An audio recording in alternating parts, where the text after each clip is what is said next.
Hi again, everyone, and welcome to Charger 360, telling the stories of the University of New Haven. I'm J.W. Stewart, joined as always by Bruce Barber. Our guest today is Bobby McDonald, the lecturer in the Henry C. Lee College of Criminal Justice and Forensic Sciences.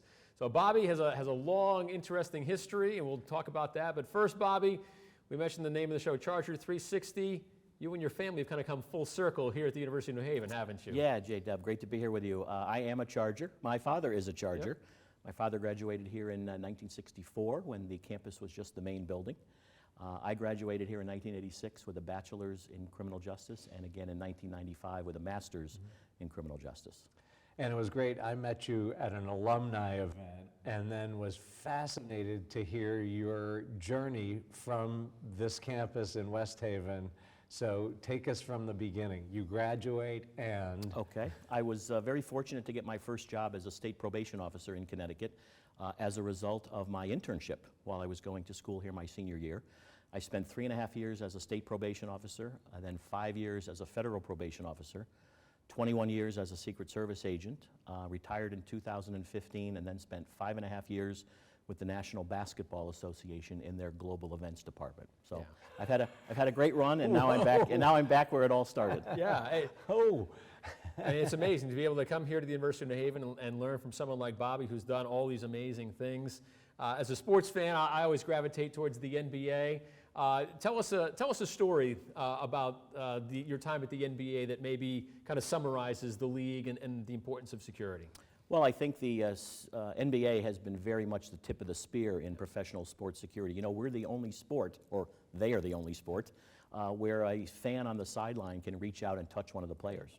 You know, in baseball, you've got the foul territory to give you some space. On football, you've got to jump down a 16-foot wall to get on the field. And in ice hockey, you have the glass and the board. So, you know, we were very concerned with the protection of our players and officials on the court. And unfortunately, when we see those, what we would call court intrusions on your old show, that in turn generates copycat incidents all over the country. So, you know, many times our security around the court in a lot of arenas is unfortunately retired people who are, you know, not in their tip-top form and get to know a lot of the people that sit around the court. Again, our biggest ticket prices are around the court. So there's a lot of sensitivity in being able to provide a secure environment, but still get people in quickly and safely to be able to buy beer, popcorn, and hot dogs. Step away from Spike Lee. Yeah. So again, you know, it's a theme, it seems like, on Charger 360 that we have faculty that went to school here, and then also faculty that have worked or are working in their fields. And so when you're teaching how to secure someone, you've secured, you know, arguably the most important person in the free world. So what's the kind of overview from your perspective of what it's like to be a Secret Service agent? And what's the word you use? Protect. Protecting the President of the United States. Not guarding. Not guarding. Correct. Protecting. I think one thing that we bring to the table here is that there's a nice mix here of academics and professional practitioners. So those of us that have been out in the field and worked in it now come back and bring those concepts of what we did, those methodologies that we did. We're not here to give away any of the trade secrets, but we are here to talk about the realism of what goes on out there. So, you know, it is very easy to secure a building or a stadium for that matter, or a ballroom. But again, the key is to be able to get people to get into that building, because if you don't have an event. So we want to teach the concepts and the processes, but we also want to be able to highlight common sense and solutions on how do we solve problems, how do we come to good decisions, how do we go through the process of being able to provide a secure environment for both the person we're protecting, the people who are attending, and the actual facility that it's happening in. What story, and I know there's probably some stories you can't tell us about your time in the Secret Service, but what stories can you tell us about some of the presidents that you've protected? Well, I will tell you one quick story that you've all heard of the Beast, the new limousine. Well, I was on the president's detail when we got our first Beast. And one night, President Bush went to have dinner at Donald Rumsfeld's house. And at the time, we only had one set of keys to the Beast. So while the president was inside Donald Rumsfeld's house, we were all outside listening to the Yankees playing in the World Series. And the colleague of mine who was driving the vehicle that night was tossing the keys up and down and actually dropped the keys into the storm drain. And thankfully, Mrs. Rumsfeld was kind enough to give us a coat hanger to get those keys out. We now have double sets of keys hidden within the car where nobody else would know. The conversation with the, come on, you know, the super, come on over here.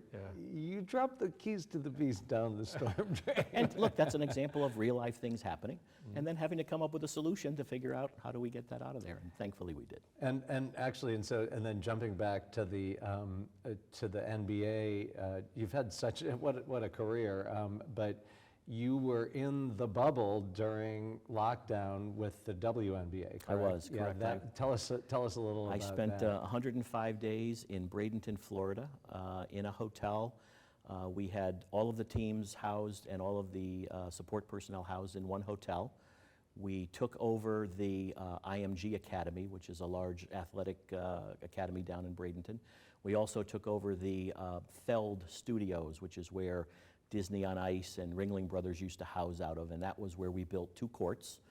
We had sanitized buses that moved everybody back and forth every day to the games. We ate all of our meals there.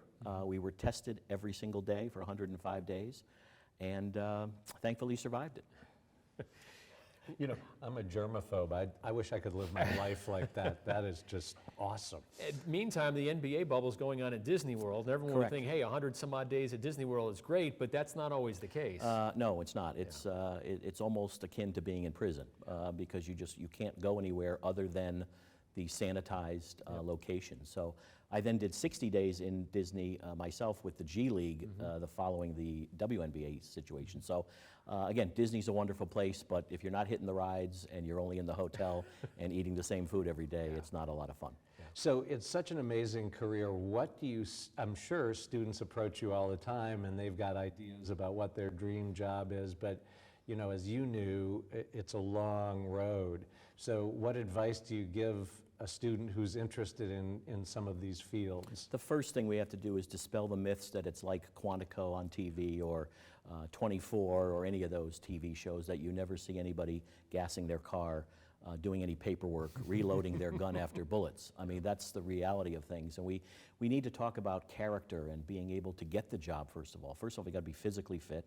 You've got to have, obviously, no criminal record in your background, things of that nature. Your social media is now an issue that you have to watch out for, which I didn't have to think about when I was going through the process. Those things follow you, and you have to either be able to figure out a way to negate those things from your life if you're getting towards this type of a career, or have a strategy on how to answer something in your background check. You know, the key is to answer the questions that you're being asked, okay? Have you ever been arrested? Well, if the answer is yes, okay. If the answer is no, okay too, but then if you've ever been convicted of something, you can answer that differently. So you've got to make sure that all of these things that you might think are a deal breaker are just answered in the proper fashion, and you have a strategy, you know, to be able to figure out what you've done in your past and how to make it potentially go away. Working in security, whether it's for a sports league like the NBA or the WNBA or the G League or for the Secret Service, requires a lot of sacrifice. What do you teach your students about what they may need to sacrifice in terms of their personal life to be able to succeed in their professional life? Yeah, working in this discipline is a lifestyle. I have a wife who has just been fantastic over the last 35 years, 3 daughters who have been fantastic as well. You have to think about things that you're going to be working on Thanksgiving, you're going to be working on Christmas. You know, in my house, October 23rd is not our anniversary, even to this day. The closest day we can celebrate it is our anniversary. So you have to pick and choose your poison. You have to get buy-in from your family and your significant others. And that will come out in the background investigation process. My former agency spends a lot of time trying to talk people out of the job because it is a lot of travel. It is holidays, nights, weekends. Even the NBA was holidays, nights, weekends. You know, the NBA All-Star game is this week in Salt Lake City. Every year it's over Valentine's Day. So if your significant other is concerned that Valentine's Day is important, you've got to be able to work that into your process, because not only if you were a cop were you not home on Valentine's Day, now I'm retired working for a sports organization and I'm not home on Valentine's Day. So support from home and understanding on your part as to what your significant others and family are going through is very, very important. This is a lifestyle. Yeah, I talk to my students a lot about this, the fact that, I think it's easy to look at, kind of the glamorous side of whatever profession it is, but that lifestyle piece is huge, isn't it? Oh, absolutely. Look, I've had a wonderful run. I would do it again tomorrow. I loved every minute of it. But I missed out on a lot of things. I missed out on a lot of sports things for my kids. I've missed out on a lot of birthdays. You make it up when you come home. The rule in my house was we always go out to dinner the first night I come home from a trip. Okay, why? Gets my wife out of the kitchen, gets us all around the table, and we can talk. Did I need another meal out after being gone for 2 weeks? No, but it's the right thing to do, and it gets everybody back on the same page. Likewise, I'm not the disciplinarian in my house. You can't be gone for 2 weeks at a time and blow back into the house and be back in charge. So you kind of have to come in like a lamb, not like a lion, and realize that somebody else is running the show. To this day, she's running the show. Well, one major life event you did not miss was one of your daughters got married Yes. not too long ago. Tell us that story. Yeah, my daughter married a young man from England, and we took the show on the road and had her wedding and reception over in England. We took all the guests from the hotel to the wedding in a double-decker bus, and she just received her visa the other day. She had to come home after the wedding to apply for the visa process. She'll be leaving 2 weeks from tonight and heading back over to be with her husband. So. And let me tell you something, J-Dub. This was the safest wedding you've ever seen. I mean, What was the conversation like with, this is your first daughter to get married. It is. oh yeah. What was the conversation like with the husband? Well, I can tell you honestly, in England, it is a tradition that the father of the bride gives the first speech. And I am very fond of my son-in-law, love him to death. He's a wonderful young man. But I ended my speech by reminding him of what I did for a living, and then asking my 8 colleagues who came to the wedding to please just stand up and make yourself known that they will always be around should anything go wrong with this situation. I'm seeing a little De Niro. It was said in good fun, and I think he appreciated it, but it was nice to just get that on the record. Absolutely. You've done a lot of cool things, Bobby, and maybe one of the coolest, literally and figuratively. You didn't list this in your jobs, but when you were a student here, you were a minor league hockey official. Yes. What was that like? I was a linesman in the American Hockey League, working games primarily based out of the old New Haven Coliseum with the New Haven Nighthawks, but also occasionally on the road in Springfield or Glens Falls, New York. And I'll be honest with you, I learned more about life from being a linesman, how to handle situations, how to travel, than I did from my college education. I'm a little embarrassed to say that, but I was 18 years old. I would go to school here Monday through Thursday, and I would hit the road Friday, Saturday, and Sunday, and then subsequently moved into Division I college and continued doing high school games through the time that I joined the Secret Service. You know, this says to me, the faculty at the University of New Haven, it's like a box of chocolates. You never know what you're going to get. I mean, I'm so glad you remembered that, because I remembered that you were an AHL linesman. Many What was months ago. the worst time taking a puck?